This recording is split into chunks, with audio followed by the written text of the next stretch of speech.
La tendance de la semaine, alors je vous assure que c'était pas fait exprès, c'est vraiment le pur hasard de l'actualité.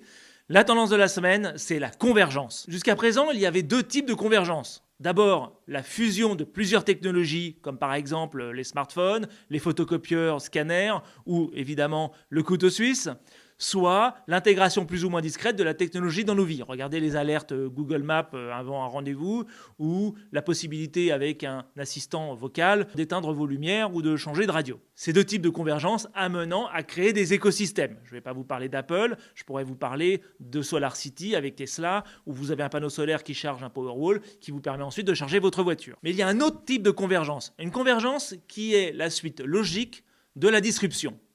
En ce moment, suite aux différentes disruptions technologiques, sociales, économiques, etc. que nous sommes en train de vivre, on peut dire qu'il y a un petit peu de Far West, avec une quête de nouveaux territoires, et un petit peu de révolution industrielle, où tout le monde copie tout le monde, en essayant de proposer soit le meilleur prix, soit la petite caractéristique supplémentaire auquel les concurrents n'avaient pas pensé. Ces disruptions amènent donc à une fragmentation du marché par rapport à toutes ces startups qui proposent une solution par rapport au même problème. Regardez par exemple l'offre d'applications qui mesure l'usage que vous faites de votre mobile pour vous aider à vous déconnecter. Quelle application allez-vous choisir? Moment, Off the Grid ou Realized? Le principe de convergence, donc, est de chercher un espace qui relie toutes ces startups. Un très bon exemple de cette tendance de convergence, et qui d'ailleurs utilise une autre tendance dont je parlerai plus tard, qui est la tendance de la simplicité, est l'application Curve, qui vous permet de réduire le nombre de cartes de crédit. Vous devez donc commencer par télécharger l'application Curve pour vous inscrire. Alors ne vous emballez pas, j'ai tenté de m'inscrire hier,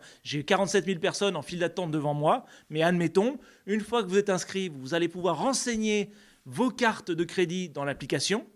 Vous allez ensuite recevoir par la poste une carte, une vraie carte physique en plastique Curve, par laquelle vous allez pouvoir relier le compte de votre choix sur la carte. Et si jamais vous regrettez d'avoir fait un achat sur un compte donné, vous avez 15 jours pour prévenir Curve grâce à l'application et changer le débit d'un compte à un autre.